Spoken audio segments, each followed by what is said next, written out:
दोस्तों, आज मैं आपको एक पागल बच्चे की कहानी सुनाता हूँ। एक स्कूल में एक बच्चा पढ़ता था, जिसे सब पागल बच्चा कहते थे। वो अजीब और गरीब हरकतें करता था, इसलिए तमाम तालिब इल्म उस पर हंसते थे और उसे मजाक का निशाना बनाते थे। एक दिन उस्ताद ने तमाम बच्चों को एक अनोखा होमवर्क दिया और कहा, कुल सब बच्चे जंत की मिट्टी लेकर आएं। सब बच्चों ने उस्ताद की बात मान ली और कहा, ठीक है। लेकिन जब वही बात पागल बच्चे ने दोहराई कि मैं भी मिट्टी लेकर आऊंगा, तो सब बच्चे उस पर जोर जोर से हंसने लगे।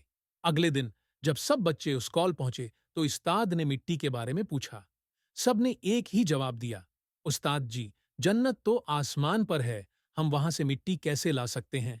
ये सुनकर सब मुस्कुराने लगे, लेकिन जब पागल बच्चे की बारी आई तो सब हैरान रह गए। वो एक प्लास्टिक के पैकेट में मिट्टी लेकर आया था। उसने वो मिट्टी उस्ताद को दी। ये देखकर सब बच्चे और उस्ताद उस पर हंसने लगे। उस्ताद ने हैरत से पूछा, बेटा, ये मिट्टी तुम कहाँ से लाए हो? पागल बच्चे ने मासूमियत से मुस्कुराते हुए जवाब दिया, उस्ताद जी, आप ही तो कहते हैं कि जन्नत माँ के कदमों के नीचे होती है, इसलिए मैं ये मिट्टी अपनी माँ के कदमों के नीचे से लेकर आया हूं। ये सुनकर सब बच्चों की हंसी रक गई और उस्ताद भी खामोश हो गए।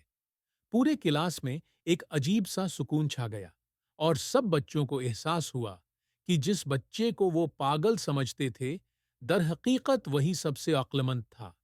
ये कहानी हमें सिखाती है कि माँ के कदमों में ही असल जन्नत है और हमें अपनी माँ की इज्जत और कदर करनी चाहिए।